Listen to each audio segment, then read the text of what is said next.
Well, hello. As you can probably see, I'm sat outside. I'm actually sat in our garden, on our garden bench, and it's a pretty cold day. You can see I'm all wrapped up.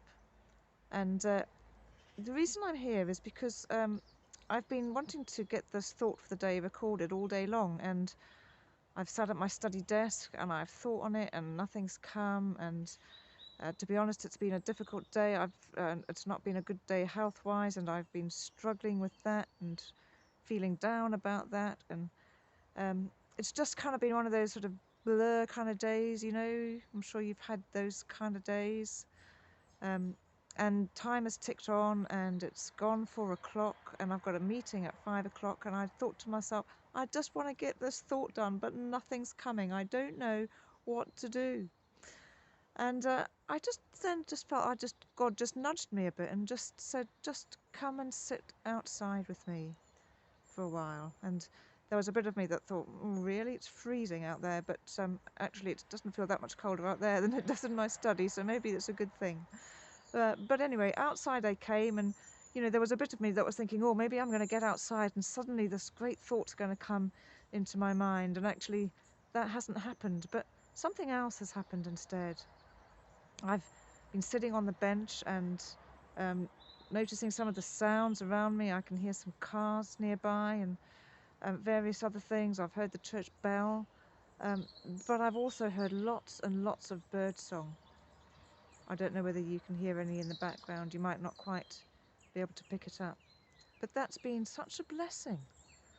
And that reminder of all the life around and about. It's like the birds are all just singing away in the midst of everything else that goes on.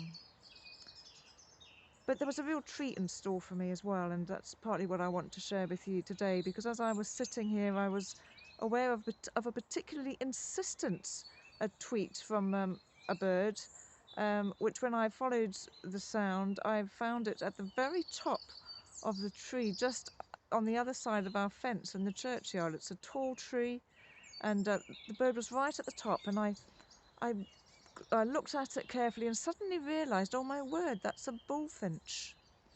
And you won't appreciate the significance of that, but a couple of days ago, Tim said to me, oh, I saw a bullfinch in the garden. I've not seen one before. And I thought, I've not seen one before.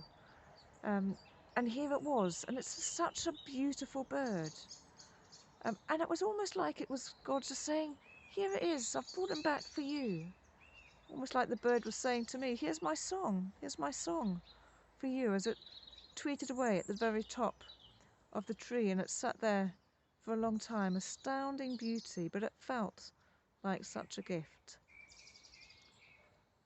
So what was the gift, but also the bird song? I've been reminded afresh of where Jesus says, don't worry about tomorrow. Look at the birds. Look at the birds of the air. They don't worry about what they're going to eat. They don't worry about what they're going to wear. That's a salutary reminder that God has it. We can trust him for what is to come.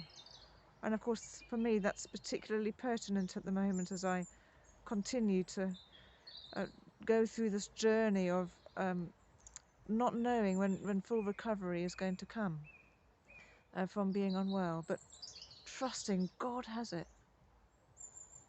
But also that reminder that even in the midst of when life is difficult and when we struggle, that God continues to give us gifts. He gave me today that wonderful gift of seeing that beautiful bullfinch. It might seem like a trivial, small thing to you, but to me, actually, that was partly about God saying, I'm still here. I'm still here, and here's a gift for you today. So as I just sit out here a bit longer and continue to notice the sounds of life and see the signs of life too, which I can already see in the garden, some tiny little buds and bulbs coming up already, I'm reminded of the goodness of God and of that challenge to constantly, in the midst of all the things that take our preoccupation, reminded of that challenge to always also go back to the goodness of God. I give thanks in the midst of the struggles I'm going through for the gifts, the multitude of gifts that he continues to give to me. And among those gifts are you, and I give thanks for you too. So I pray that you also today may find time just to sit for a while with God and just to notice the gifts that He has for you. God bless.